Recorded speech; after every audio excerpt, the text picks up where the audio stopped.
Siôn Leatham and Jennifer Sambell, who is was coming in on behalf of Lisa, but it's unfortunately can't. Thank you very much. Declarations of interest. Anything other than the ones we have already declared, please, in the register? No? Okay. The only announcement I have is to welcome Gabrielle Greathead to the first meeting.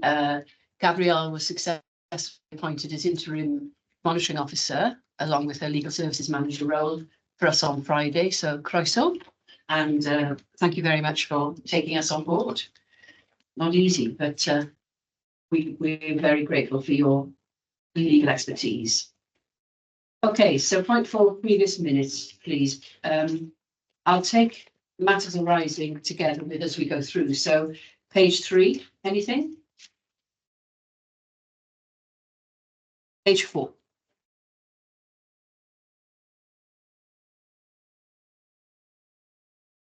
Page 5.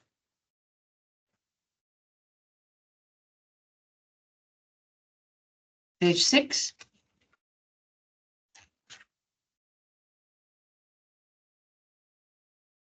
Page 7.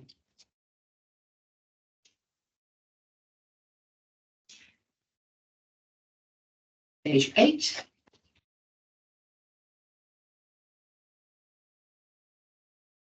Page 9.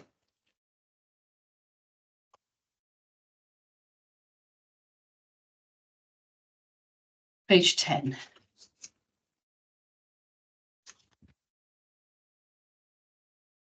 Okay, thank you. So, I agree, the accurate and correct, and no matters arising?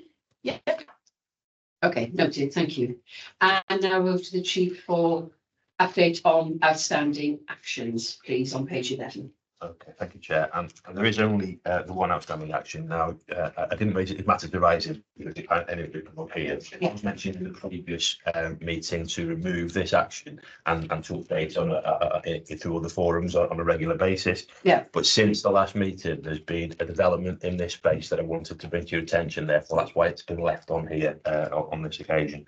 So whilst the service is in a really good position to meet the requirements of the remedy exercise through McLeod, there has been a national issue that's emerged in relation to taxation. Okay. And that has led to some complications in this space, which will likely lead to a requirement for legislative change. And because of that, there's likely to be a change in terms of the deadlines that we need to meet to achieve that. Okay. And clearly, because of the general election, then Yes. any of that legislation change has been pushed further on. Yes. So this is a challenge nationally. The service itself is in a good position to respond as and when that legislation change is made. Yeah. We're waiting on that to happen as it stands at the moment. Yes. Yes. So that's where we left it on here. And after this meeting, I would propose that we do take it off here and pick it up through the channels that we originally said. Yes. Okay. Thank you for that. Any comments? No. I would just comment that it's always about the tax. There we are. Thank you very much, Chief. Yes. Well, Yeah, thank you, Chair. And just to support Stuart and that, obviously I see it from the other angle, which is the old police side, because this obviously directly affects me. And exactly the same issues are affecting other services around it, Stuart, around the pension remedy and what it will actually look like for individuals. So I think it's the right thing to do because it is going to impact on both serving and those that are retired. yes, indeed. Okay, let's move on to point 6 then, reports for students. So we've got the South Wales Fire and Rescue automatic fire alarm. Steve O'Connell, this is a separate paper from the pack. So Steve, please. Morning, Chair. Thank you very much. I've got a brief presentation. If I can just share that quickly.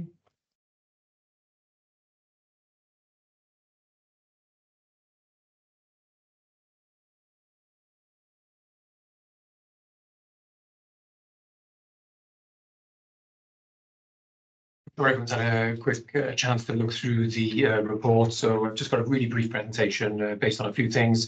Going to look at some of the data, some of the impacts the Modify Signals has had on the service to date, what our proposal will be, and what the changes will mean going forward.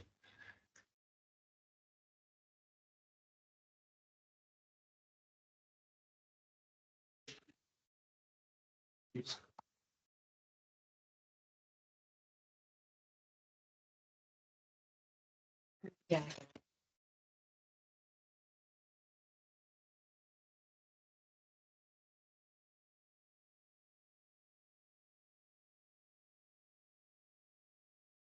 One second, just having trouble moving the PowerPoint on. Sorry, it always works really well in rehearsal, doesn't it? It really, it's there, it doesn't If I work. just leave it on that and then I can just scroll through Yes. from there. That's fine.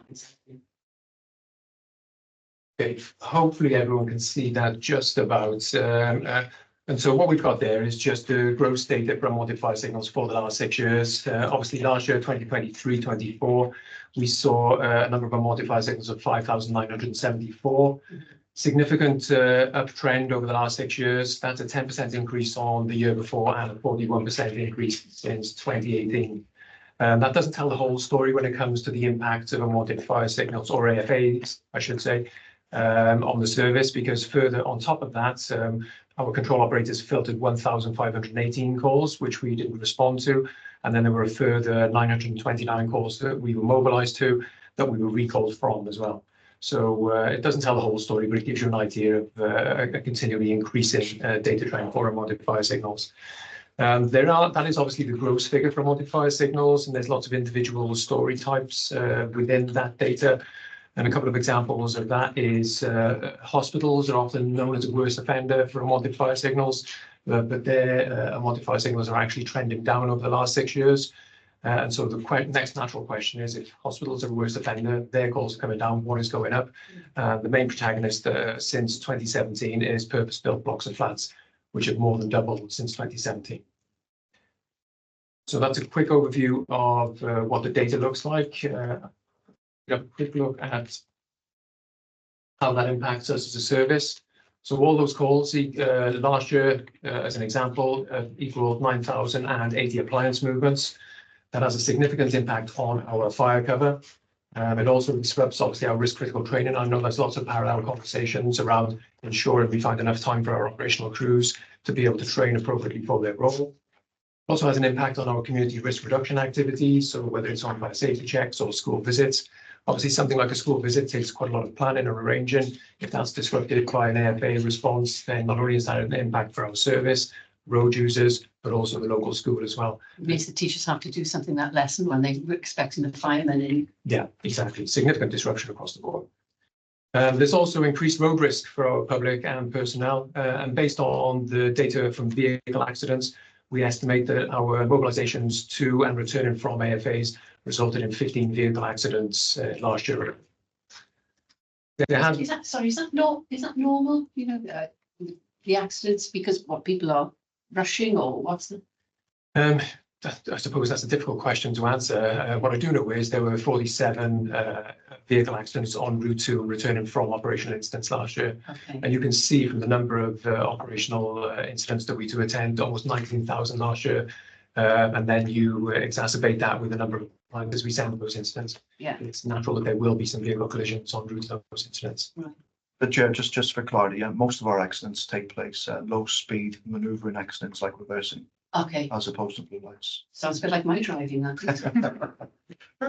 You're talking about also public having accidents plus on route, or is this just our own view? This is our own vehicles, Okay. like response vehicles. Okay.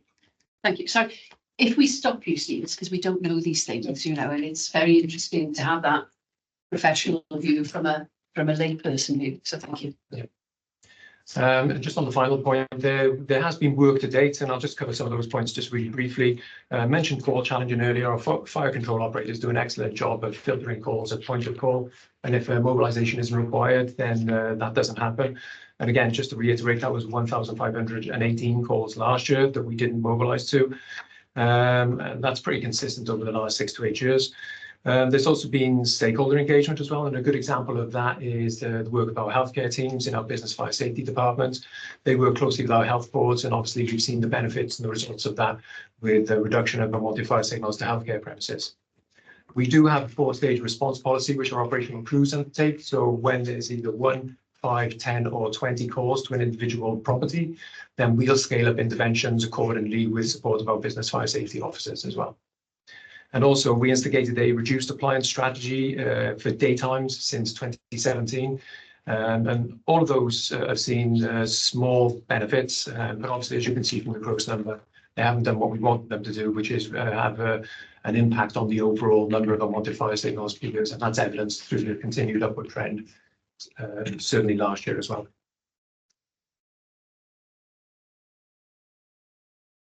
So the proposal going forward is that the service changes its automatic fire alarm response policy to a nighttime sleep and risk only model between 6 p.m. and 8 a.m. There will be some exceptions, such as non-compliant higher risk residential buildings. They will continue to receive a 24-hour predetermined attendance, and care homes will also continue to receive a 24-hour predetermined attendance. There may be other premises, such as schools, which require further support from us. And what we'll operate then is a business case scenario where people can put a business case to us, and we can decide whether support will still be required from the service. How we came to that decision, and I suppose the first and most important thing is looking at fires. It's quite important to understand how related fires are to AFAs. Now, obviously, it was just under 6,000 unwanted fire signals for last year, but the total number of AFAs we responded to, which resulted in fires, was 105, and the number of times we actually took action was 19. So you can see an extremely small number of fires where we're actually required to take action. The responsibility for contacting the service in the event of a fire lies with the responsible person. And the approach we take, or we propose, demonstrates the service commitment to the protection of our community members. And what we mean by that is when they're most vulnerable, which is when they're sleeping. And the reports also utilize the NFCC developing a risk methodology of the built-in fire draft report to help us assess the risk and categorize the risk involved in each of the building types.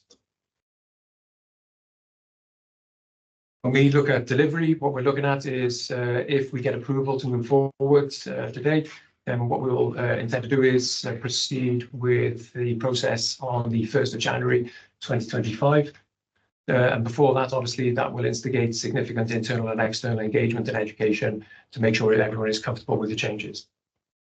We will set up a delivery team, and that will comprise of members of our business fire safety team, fire control, and our service performance and communications team. So the key thing, I suppose this entire conversation is around efficiencies for the service. And so what will be the expected impacts or benefits? So if we look at the 2023-24 data and we overlay our proposed model, what we will likely see is 3,550 less incidents. There'll be 5,396 less appliance movements. And that will equate to a saving of 2,698 crew hours. We estimate that it takes 30 minutes to mobilize to and return from an AFA. And so when we look at crew hours, why we sort of demonstrate it as a crew hour, as a crew of 5, is because many of our activities are done as a crew of 5, whether that's a home fire safety check or a school visit. And then if we wanted to demonstrate how many individual hours that saves, well, that'll be 13,490. And typically what they will be used for is testing, maintenance, or personal development when back on station, or any other requirements for our personnel. That is the end of the very brief presentation. Happy to take any questions. Thank you very much, Steve. I'm sure there are lots of questions. The first one's coming from me. Can you just put up slide 6 again, please? Previous slide. Okay. For me, point 2 is extremely important. Internal, but external engagement process to commence upon the approvals, okay? We need to find out what our stakeholders think and what they value, and we may have to be prepared to modify what we do as a result of it. We've seen it with the Welsh Government in recent weeks, where things have changed in terms of school holidays, in terms of 20 mile per hour, et cetera, et cetera. So, you know, engagement and listening to what people say is extremely important. Okay, comments, please. Kirsty. Thank you. Thank you so much for the presentation.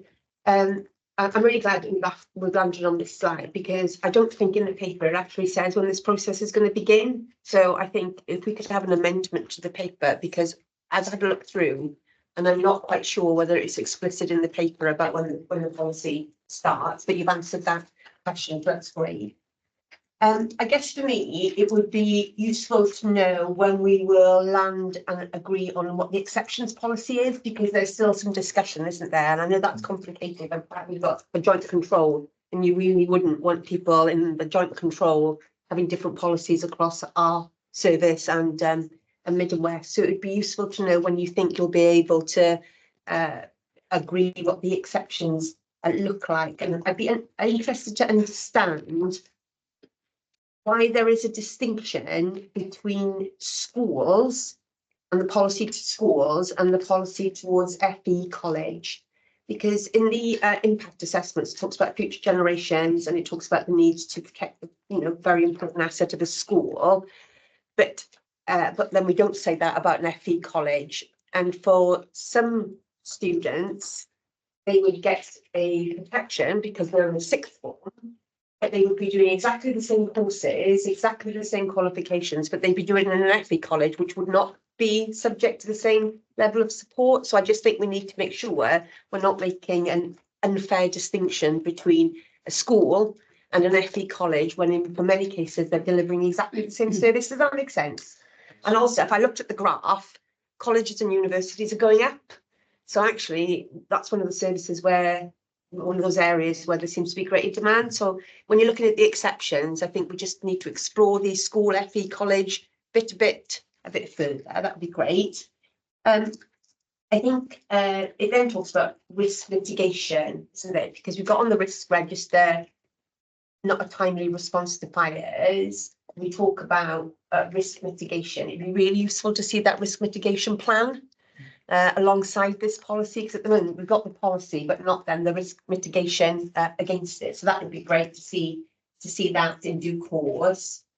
And then I was going to ask about how are we going to manage the success? You very clearly identify what you think the impact of this change policy will be. What are the reporting mechanisms? Because as you identify in your paper, there was a policy before, and that policy is essentially failed, hasn't it? Yeah. And it's a bit worrying that we've taken this long to identify that the policy has failed. You've not gotten there sooner. We wouldn't want to make that mistake again, isn't it? So how are we going to track delivery against what you think the impact will be? And then the education plan, again, it would be really useful to be able to see when that education plan, that comms plan will be ready, and what will that look like? Because I think Lady Wilcox is absolutely right. Some stakeholders, this is going to be seen as a diminution of the service that we're offering, and it would just be really useful to see what that education plan will be, and how that is, and the comms plan that will sit alongside. Thank you very much. Sorry, it's a long list. Quite a lot. Sorry. I've tried to respond. Sorry, through them. I'd like to bring Carl in firstly, please, and then the chief. Thank you, Carl. Well, I'll just add to the question. Is that I'm not going to repeat anything that's been said already, but welcome the work. I think that's the first thing to say. I think it's an important piece of work and really, really key.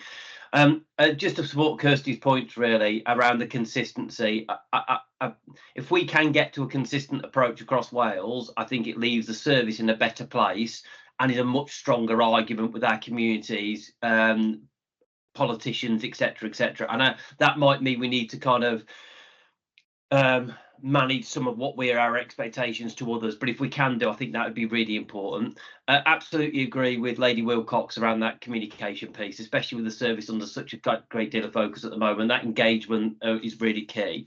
I think that one of the bits that has been picked up, but I do think is going to be looking forward, is that additional hours. So we have got additional capacity.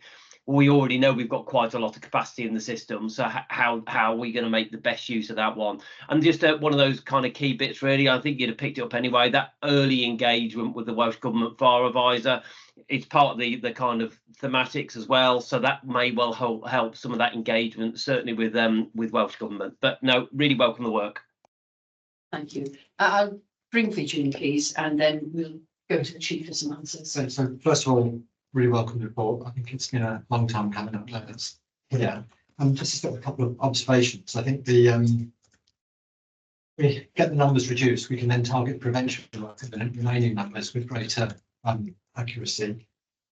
Also, the building occupiers have a responsibility which they've been deferring over to the fire and rescue services, and this is a chance for them to step up to the responsibilities placed upon them. I think also, sort of ballpark some of the numbers, the AFAs account for nearly 50% of our mobilisations, which is a significant amount, 40 to 50%, which is a huge amount of any fire and rescue services operational response. And in paragraph 3.24, you reference national policy that says the majority of UK fire and rescue services are currently updating their AFA response policies. Well, they're not more than updated, they've actually got it in practice, and we're now an outlier. And I think there's a lot of learning that can be taken from those fire brigades that have done that consultation work, that have seen what the responses have come in and how they've managed those tensions between the community and the provider. And I think as well, I quite like metaphors. And if we look at the number of mobilisations that will be reduced, it will go down approximately 5,500. So if you look at the number of vehicle miles travelled per mobilisation, if it was 1.5 miles per vehicle mobilisation, that would be equivalent to the diameter of the Earth. Fire engines and blue light cover. If it was roughly 5 miles per mobilisation, which is within the bounds of possibility, that would be the equivalent of the circumference of the Earth with a fire engine travelling around on blue light. And that's what you're taking off the road in terms of the risk to the public. So I think it's quite a substantial piece of work. There's still a way to go, but I'm glad that you brought it to the table. Okay, thank you very much. Chief, please. Okay, so there's quite a lot of points that have been raised there to try to remember and get through. I'll try my best. If you forget anything, then please do come back and we'll sort of show them.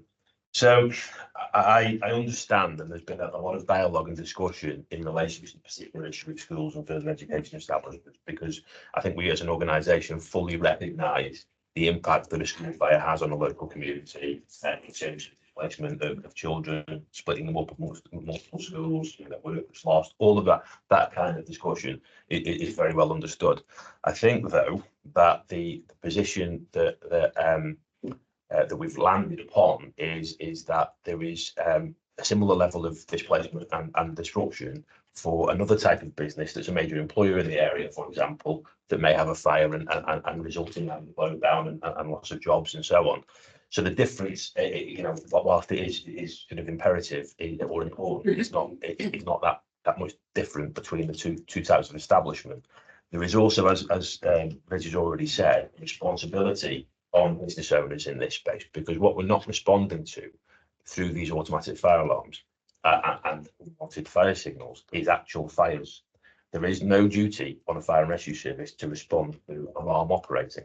There is a duty on a fire and rescue service to respond to a fire. And so all we're suggesting in this space is that a call would need to be backed up with a 999 call, and then we would respond in the normal way. And the duty is on the owner or occupier of the building to put arrangements in place to make that happen. But we do recognise that there are some premises which are at really high risk, where we would want to make sure that we continue to respond. Particularly when we take the learning from Brentford and incidents of that type, then clearly the nighttime response model will continue to respond in that space, as well as care homes and places like that. From a school's perspective, though, what we've discussed and considered with our neighbouring services, because I very much agree that consistency across Wales is very, very important to try to achieve. What we've tried to do there is to put arrangements in place where we consider schools where the intelligence suggests that they may be at risk of deliberate fire setting. There may be a history of deliberate fire setting in those locations. There may have had fires in the past, and we may be able to have intelligence from our arson reduction team to help them work with those schools to improve the target hardening arrangements around them to reduce the impact. And during that period, we may well consider those individual establishments as exemptions. Now, having it in that way means that the ability to have exemptions is likely to be the same across Mid and West and South. The individual sites can then be tagged through our control systems to make sure that the principles that are adopted are consistent. The individual buildings that are exempted are also available to Mid and West to do the same thing. So ultimately, it is a consistent process and policy in that space. And if there is particular intelligence around the further education establishment, then they would be considered in that same space. In terms of the mechanisms for exemptions and how we achieve that, we'll be very much following, or our proposal is to follow the NFCC guidance in this space, because National Fire Chiefs Council have done work in this space, and it's very clear how you approach that going forward. The arrangements that you put in place to make sure that that's done in a consistent way. So we would be following the NFCC guidance. In terms of reporting mechanism, what was the reporting mechanism? How are we going to monitor the impact so that we know that what we've done is working or isn't working? Yes. What's the mechanism of feedback, really? Okay. Wonderful. So we know we're doing okay. Yeah, thank you for reminding me. So in relation to the reporting mechanisms, as you're aware, we are in the process of implementing a new governance structure for the service with committees that sit beneath SLT, and ultimately one of those committees will, and the groups that sit beneath, will be performance managing and monitoring all of this with a set of performance metrics where data is captured and measured with previous incident data to show the journey and the distance travelled.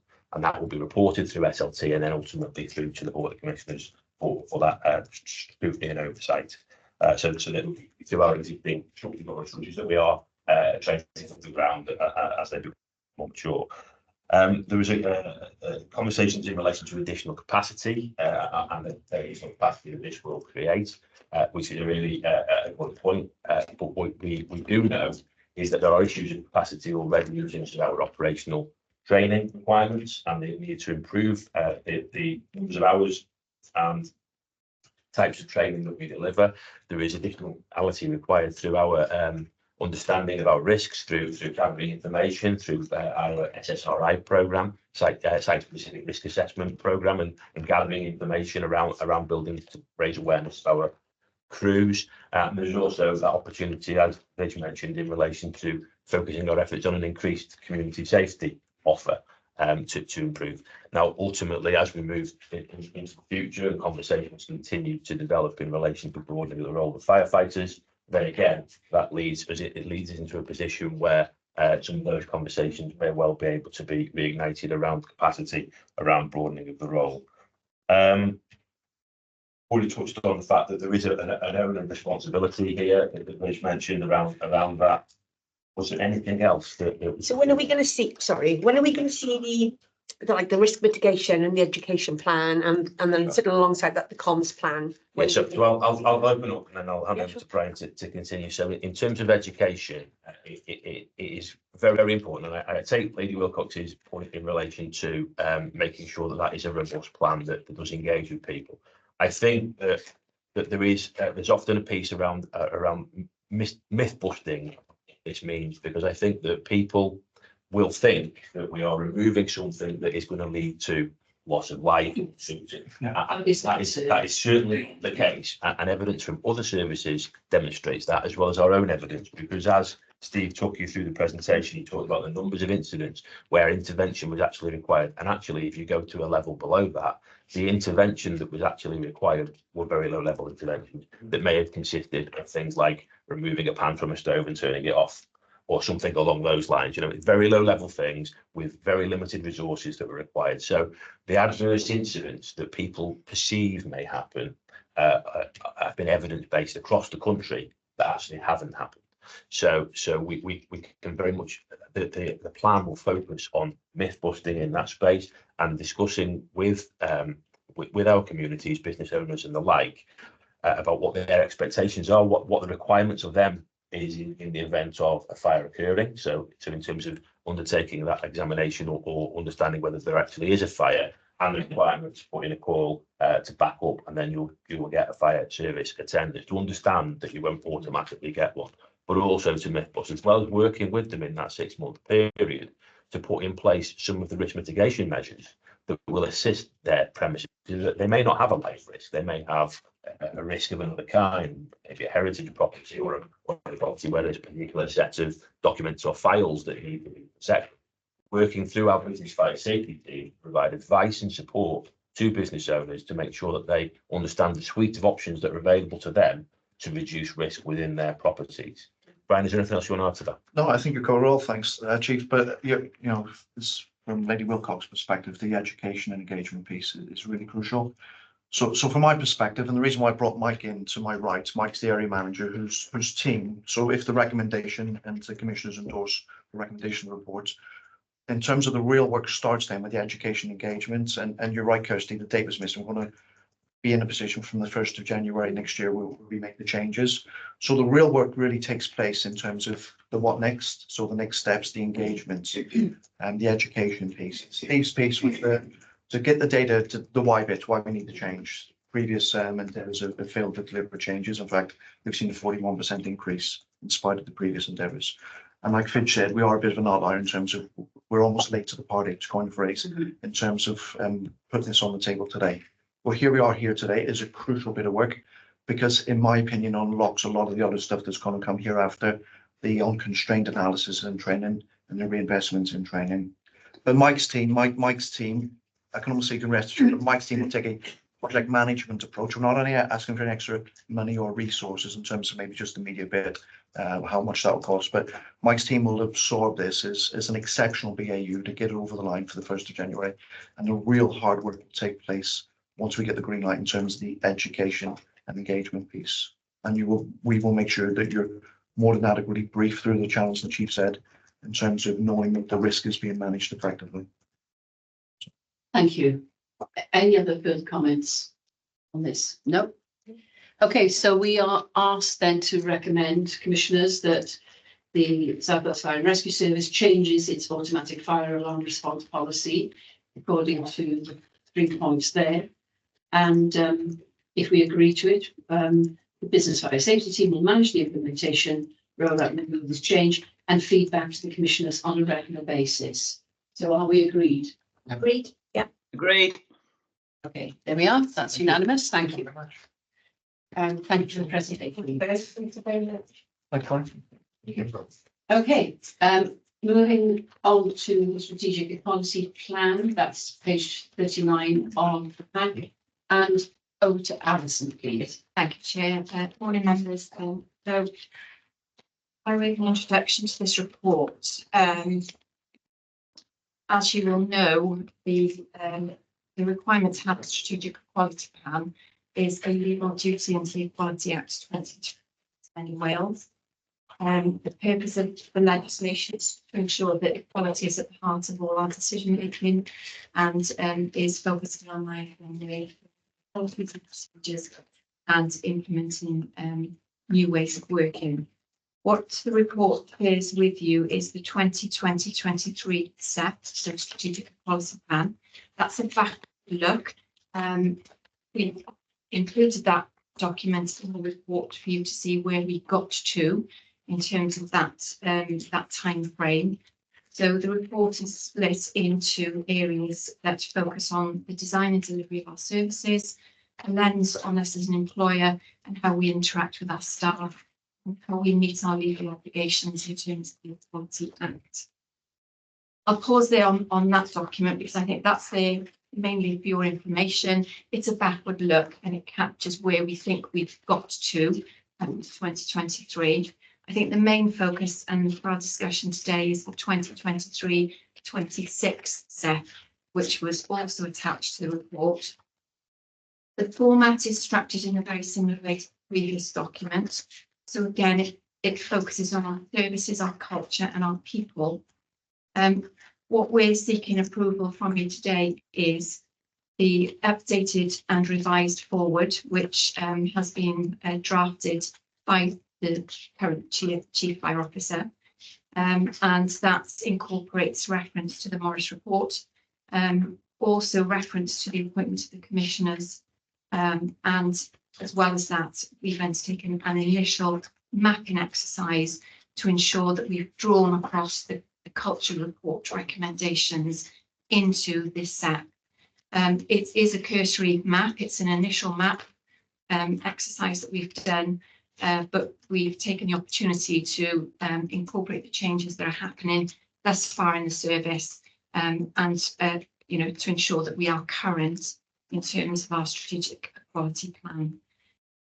What I would say in terms of the mapping exercise that we've done to the Morris report is you will see the culture section has been redrafted. So we've focused on behaviours. So there's some actions in there around how we will shift the organisational culture with a very clear focus on internal behaviours and how we will review and update our values through engagement with staff, how we will ensure our policies and procedures are continuously reviewed, how they reflect our people's views and best practice, as well as ensuring legal compliance. We've also signalled an intent to move towards an NFCC culture dashboard methodology, so ending up in a place where we can regularly review our culture through a designed and very clear methodology. What I would say in terms of the document itself, and I've alluded to that already, this is a working document. We've undertaken a cursory map across, given where we are as an organisation right now. This will become a working, living, breathing document going forward. And separately, just to flag, we are undertaking a piece of work which will map in detail our inclusive action plan, which is our internal document that ensures we meet the requirements of the SEP and the Morris Report recommendations. And that piece of work is going to be presented to the People Committee in July. So there's a lower level piece of work that's pulling more detailed actions together. So of course, then happy to take any questions.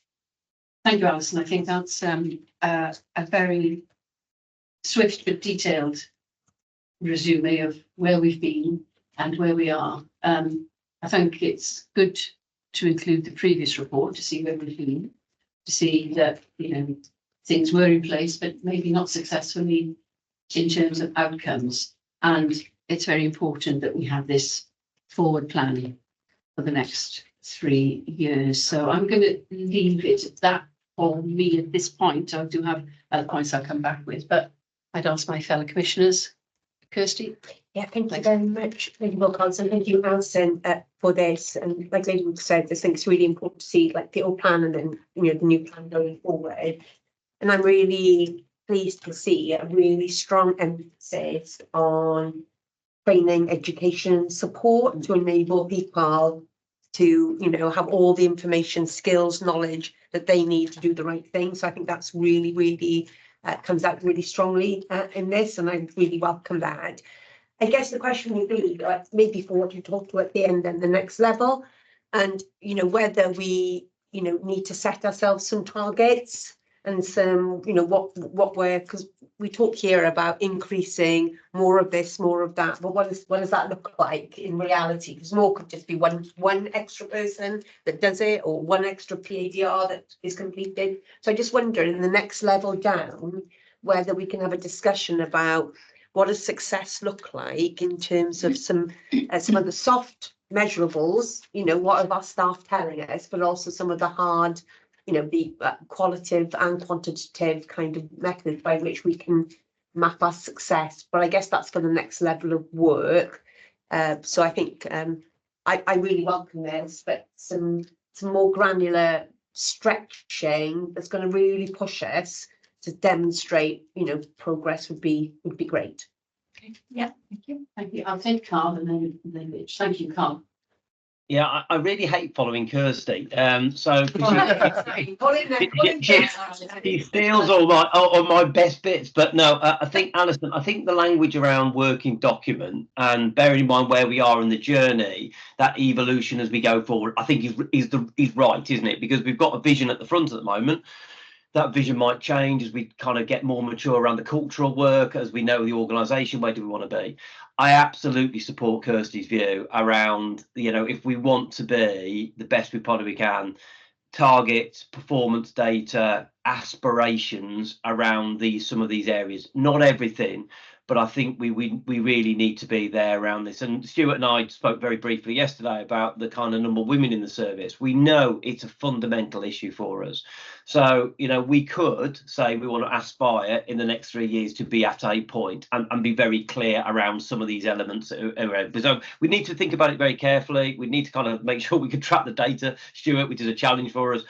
But I do think that kind of aspiration, performance data, target for some areas around diversity, I think is really, really important.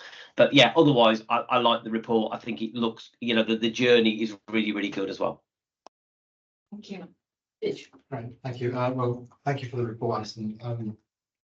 Good that we've taken this step. I was glad that you mentioned the inclusive action plan and referenced the monitoring review, because as part of absorbing those recommendations, they're going to be subsumed as part of the sort of day-to-day work here.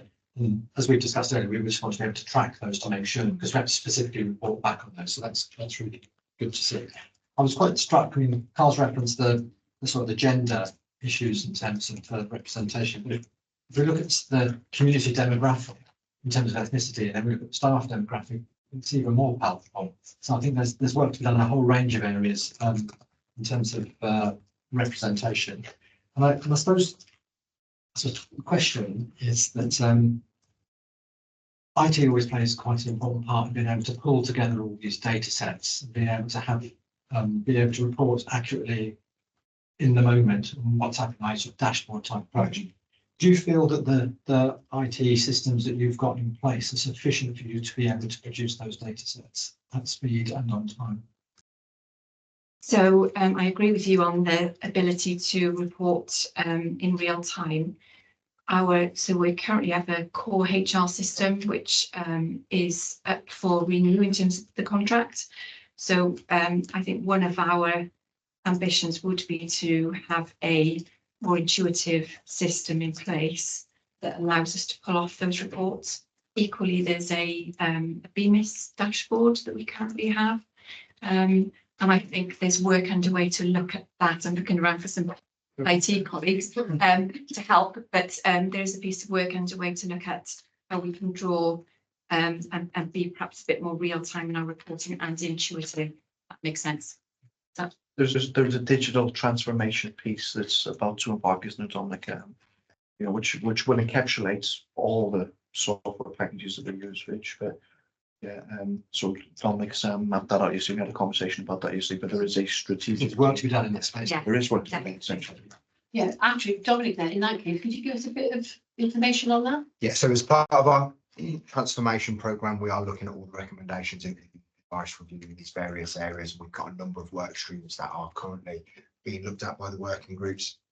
We've looked to ensure that there's an approach that is consistent, and the equality work stream will be part of that. We've also identified that there can be some improvements in the reporting mechanisms, and digital transformation is going to be a key for us as a service to improve our communication and engagement internally, as an example of that. So our BMIS system that we're currently using for our data reporting for performance management is up for renew and review. So we're looking at what data we can use for services, baseline performance improvement, and our transformation programme, quality and diversity will feed into that, as well as a number of other areas. And there's a number of other systems, the core HR system as well, that is up for review. So we're looking to scheduling when we can do those and what we need to do to support some of this work. Because we're very keen on baseline, aren't we? Because you know, if we don't have a baseline, we don't know what we're going to hit. And there must be other institutions in the governance and public bodies that are using better kit. Yeah. Yeah, I would say so. And we're looking at various options for that reporting. We've got some experience in those areas, so that'll be something that we'll look at to make that a bit more user friendly. But I think we're in a good place from our bench line perspective, you know, of our options for ICT to build off of. So yeah, and we're probably in a good place in terms of where we are to renew those systems. Yeah, that's definitely a work stream that we'll look at. That's very encouraging, Chief. Nothing really to add other than that there is. I'm very aware there's been lots of discussions in a variety of forums in relation to how important the issue of baseline information, the issue of data, and the performance monitoring is in this space. And so the systems and the processes, you're quite right to raise it, are probably not as adequate as they could be. There are organisations in the country and in the sector that are further along this journey, but we have very much already begun our plans and discussions with others to improve and enhance what we have available here in South Wales. Thank you. As a supplementary, I realise that some people may not have been in the room at the time. When in terms of the data sets and the IT availability, did the auditors ever pick up on that our systems aren't where they should be? Not as far as I know. Yeah. That would be an ICT audit. Yeah, I think that it would probably be not necessarily correct to say that they're not sort of providing us what we need in terms of a basic system, but they can be enhanced, they can be improved. So in terms of criticism from an auditor, you probably wouldn't get that, because the information that we have through core, the information we have through our BMIS system meets our statutory requirements and responsibilities to provide evidence and report, but we can dig deeper and we can do better. Because sometimes statutory requirements are just the minimum. Yes, yes. So what we're saying is we've got a system that is adequate, but actually we need a system that is better than that. Yeah, exactly. Okay. A number of systems. But we're on a journey for that. We absolutely are. Good, good. That's important to note. Yeah, and again, my thing about consultation and engagement you've got here on page 13 of your document. So I'm pleased to see that this report has been as a result of consultation with our external partners, our inclusive workforce group, employee unions, and internal colleagues. So we've got a range of views, a range of partners, and that is the model going forward in all that we do. So thank you for that. So if there are no further comments, it's for us to agree the changes identified in this report in relation to the forward to the strategic equality plan from our interim chief and our role as commissioners, and the Morris report outlining the synergies and alignment of this plan to the actions outlined within the Morris report. So are we all in agreement? Yeah. Agreed? Yeah. Being supportive. Thank you. Thank you. Right.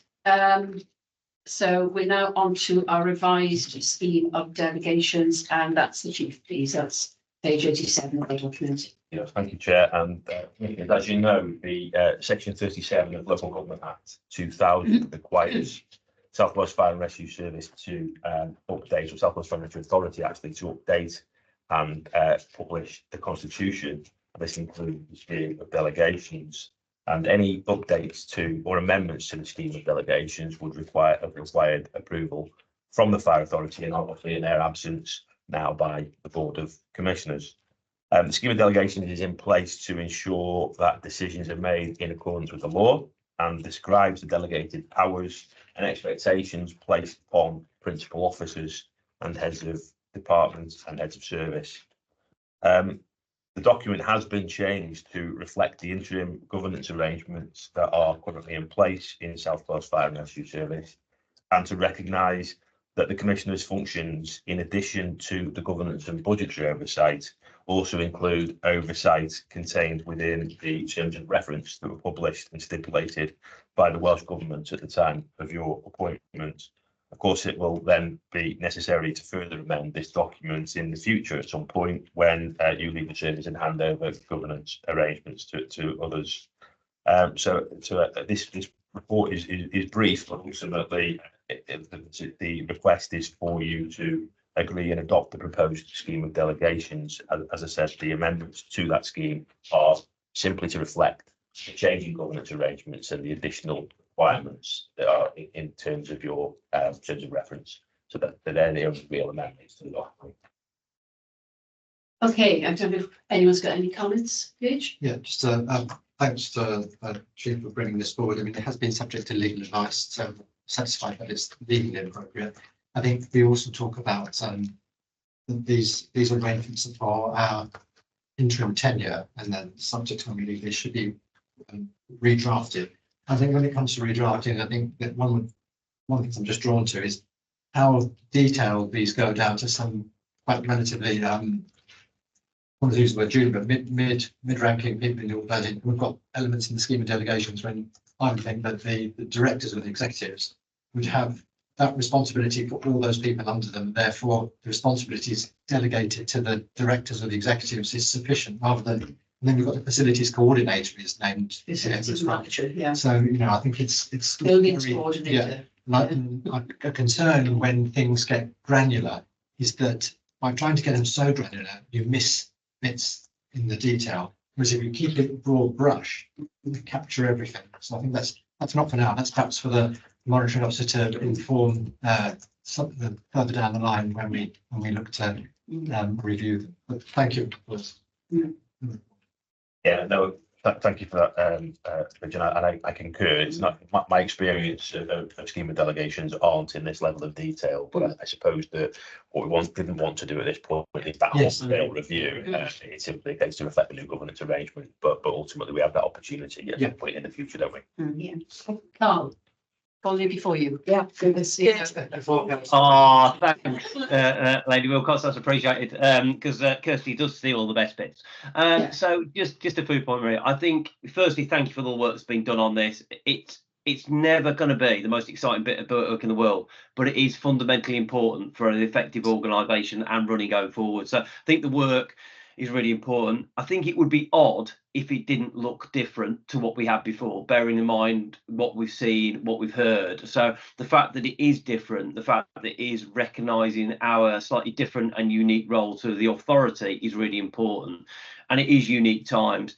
But I do agree with Vid, Stuart, your view. There are experts around governance around there. This might be something that if we want to get in towards the end of our approach, bringing somebody in to kind of look at it and try to streamline it in a slightly different way, it might be a way to go at that point. But, you know, stripping stuff out at this point doesn't feel right.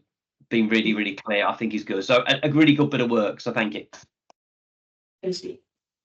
Yeah, thank you. I guess I was wondering whether we could then slightly amend the recommendation at the front page of the paper, because I agree this is timely and it does the job in the moment, but I do think there's an opportunity to have a different approach, which I think could be more robust going forward.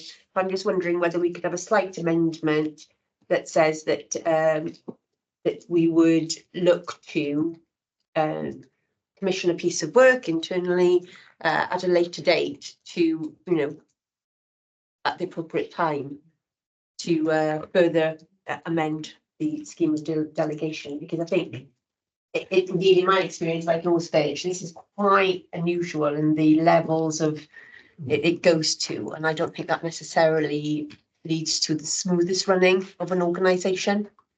So I think if there's a slight amendment, or at least note in the minutes that the advice would be they're fine for now, but there's an opportunity to again improve and look again. Well, and I'm happy to have that recording in the minutes. Yeah, you know, again, we haven't discussed this prior to the meeting, but you know, it's crying out to me that this is something that our interim monitoring officer could look at as a longer term plan. You know, we don't want it by tomorrow afternoon, but so I would, you know, I would ask that that's something that you looked at as part of your role, and looked at, you know, what happens elsewhere and how we can regularize this and make it fit for purpose. Yeah. Just on point 2.8 of the report, it does say that the Welsh Government issues further directions to say new governance arrangements. The scheme delegation advises to go that. So it's tapped in there, but it doesn't mean that we can't have it ready beforehand. I think it's. So can I make a suggestion then, Chair? Yeah. That we amend the recommendation and we can vote on it to be that commissioners agree and adopt proposed updated scheme of delegations with the requirement to overhaul the scheme in preparation for handover to new governance arrangements. Great. Yeah. Okay, so we all agreed on that? Yeah. Okay. Yeah. So thank you. Right, reports for information. So that's the forward work programme. That's Stuart. Thank you.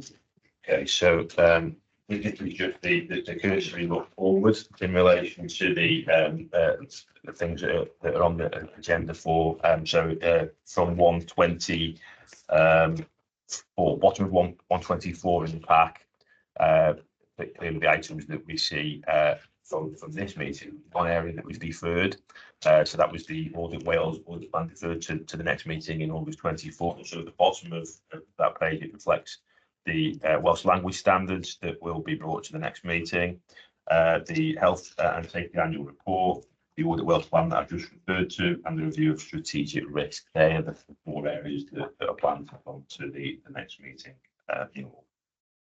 It goes on for the rest of the year, but if there's any issues in relation to any of the things that will be on the next meeting, then please, I'm happy to take that on board and revise accordingly. Okay, any comments from anyone on it? Nicole? So just from my point of view, in principle, Stuart, no, really support that one. I suppose bearing in mind the speed of work that we're doing at the moment, though, as an outline plan, absolutely. But there may well be other elements that we feel need to come through because of the pace of change. For example, you know, Alice and I and Dominic are going to catch up around the culture stuff, so some of that might want to come through at a point. Does that make sense? Yeah. Yes, yeah. Again, a working document, which I think is the, you know, But just Yeah. 100%. Thank you, Carl. I think that what this forward work plan captures is the stuff that we're statutorily required to bring to these meetings at the appropriate time. But there certainly is time and space about anything to the agenda that you feel is to talk about. yes. Again, and again, that's something that we would look by the monitoring officer in terms of governance and, you know, legal about what we have to have as what things need to be added. Okay, I'll move on to any items of business that I deem urgent. Just to say that, of course, today was the publication of the report by the Welsh Government Committee. I think it's called Sounding the Alarm. We've read it, absorbed it, and we thank them for their diligence, and we have a reply back to them. What's very positive about it for us is that the 3 recommendations that they bring in the report, we're well on the way to completing them. They gave us until December.